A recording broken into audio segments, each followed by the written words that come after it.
Hey everybody. Sorry this video is coming a little late.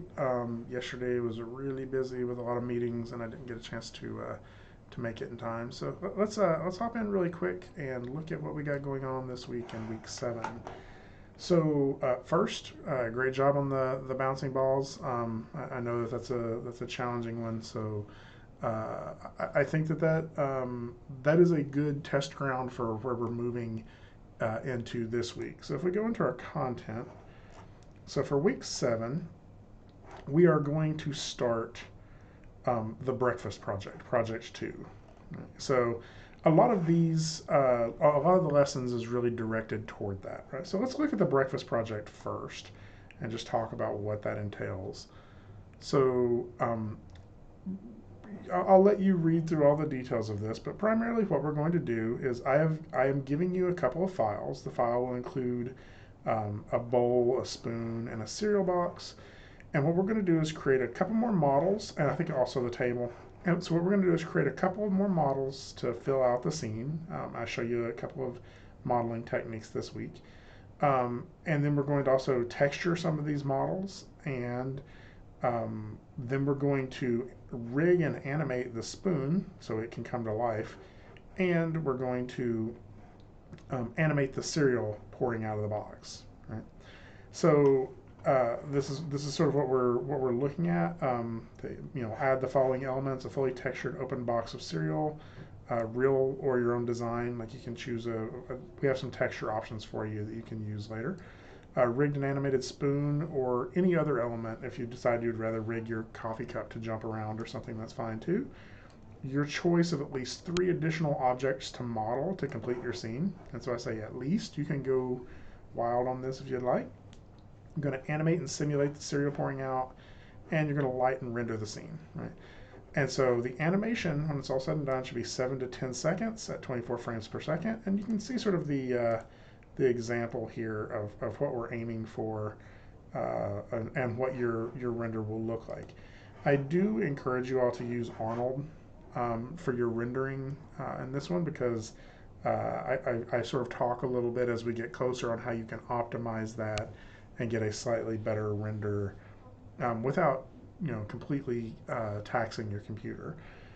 Um, if for that part of it, and if you are needing to use remote desktop to render on some of the lab computers here, I can help you do that. So if rendering becomes an issue, we can work that out. So how is this graded? Again, everything I do is a rubric, and the rubric for this is kind of hard to see. Let's see if we can open it in a new tab here. Rubric. You'll see we have modeling, texturing, lighting, and rendering is a criteria.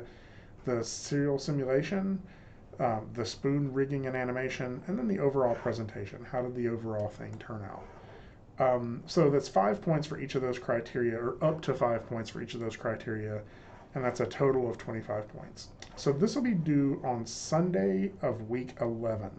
So we are currently in week 7. So this is a pretty big project, and we're going to sort of walk through this together step by step. So this is one that I would encourage you to try to follow along and keep up with the lectures. This week we focus more than anything on getting our scene put together, right? So we talk a little bit more about modeling. I show you some modeling techniques, some tools, and then we spend a little bit of time polygon modeling a milk carton, a coffee cup, and then we use a technique called NURBS modeling to model, I think, a glass. So this is just really focusing on getting the rest of your scene fleshed out, and this is where we're going to focus the most on modeling this semester. Keep in mind, modeling is not something that is a predominant focus in the animation concentration. You see a little bit more of that in game design and visualization. But so we can have some interesting environments to animate within and some interesting models to move around. We're going to spend a little bit of time doing that because it is a helpful skill to have for any of the focuses. After the lessons, you will find the breakfast file in here. And what this is a Maya file. Well, no, what this is a project file. that contains all of those elements that you can start with. So it'll have the cereal box, the bowl, the spoon, the table. Remember that this is a zip file, which means you have to extract this. This isn't going to open in Maya. You can download this and then right click and open it up with either 7-zip or another zip tool. Let's go back to the breakfast scene.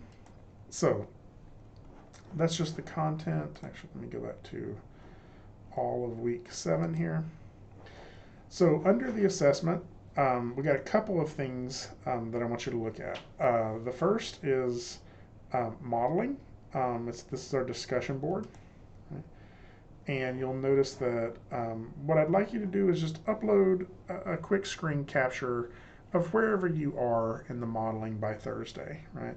So maybe you've done a little bit, maybe you've just got the scene opened and some stuff arranged and you've just started the modeling of the coffee cup, or maybe you jumped right in and you finished up all of your models. So after that, a couple of comments on those models to help people improve. And this is just sort of a quick like show and tell day of where you're at and what you're working on, right? So just wherever you are by Thursday night, post that so people will have something that they can give you feedback on.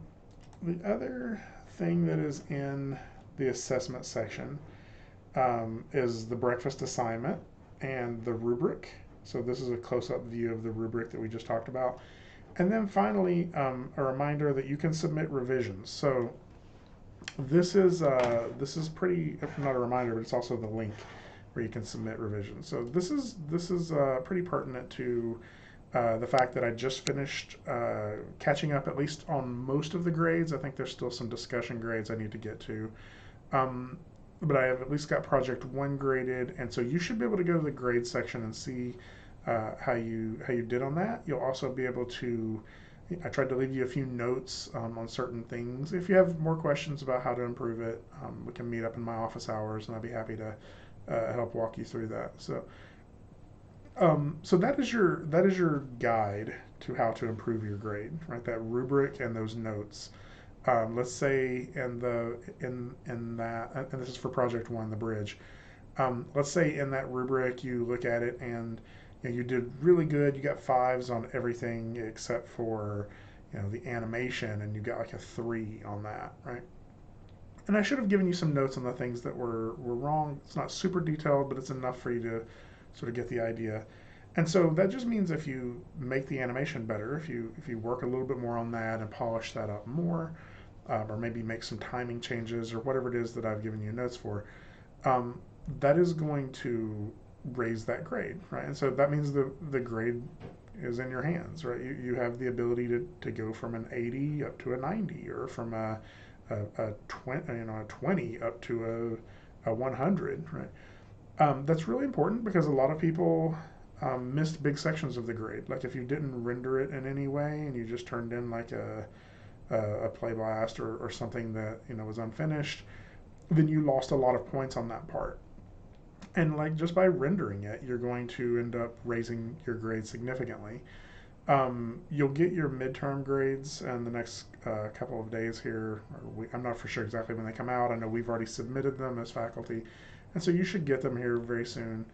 And look at that and just see where it is you want to raise your grade, and I can work with you to help you improve that. So I will say that there's a lot of people um, who need to put some effort into raising their grades. There's also a lot of people whose grade is being lowered because they're not doing any of the discussions, or they're not responding enough to the discussions. So you can do great on the projects and still fail the class because you didn't do because the discussions pulled you down. So make sure you're keeping up with those every week, and let me know if you have any questions along the way. That's what I'm here for. So I'll talk to y'all soon. Have a great week. Bye.